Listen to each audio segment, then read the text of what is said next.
हरी भरी पहाड़ियों के बीच बसा था एक जंगल जो इतना शांत था कि पेड़ भी उबासी लेते थे। वहां रहते थे दो धाकड़ बैल, राजा और सूर्या।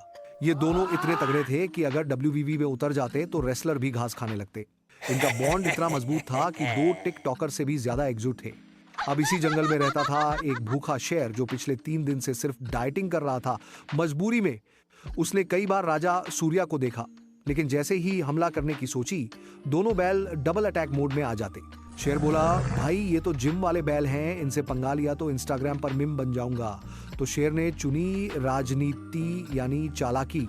चालू शेर ने चालबाजी शुरू की। वो पहले पहुंचा राजा के पास।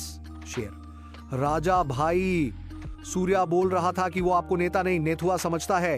राजा, क्या मैं नेता हूं या पनीर टिक्का? अब राजा के मन में जलन का कीड़ा कुलबुलाने लगा। फिर शेर भागा सूर्या के पास।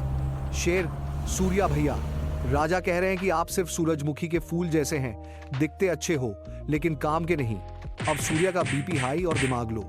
बैलों की बैलगाड़ी भिड़ गई।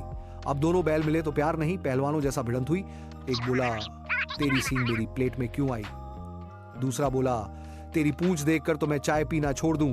और फिर धड़ाम, दोनों अलग हो गए और बोले, अबे मैं अकेला ही पूरा जंगल जीत लूंगा। और अब आया शेरों का आईपल। शेर ने देखा बैल बटे हुए हैं, जैसे आईपल में टीम बदल दी हो। उसने पहले सूर्या पर हमला किया। सूर्या बोला, राजा हेल्प। राजा, अबे खुद को बड़ा नेता मानता था ना, झेल अब। फिर शेर ने राजा को पकड़ा। राजा चिल्लाया, सूर्या भाई। लेकिन सूर्या बोला, भाई भाई तो तब थे जब ग्रास शेयर करते थे। और दोनों बैल बने शेर की हेल्दी डाइट। जब तक एक साथ थे, शेर दूर दूर था, पर जैसे ही ईगो आई, यूनिटी गई और जंगल में सन्नाटा छा गया। एकता में ताकत है और शक में बर्बादी। साथ रहो, नहीं तो अकेले शेर क्या, खरगोश भी झपट लेगा।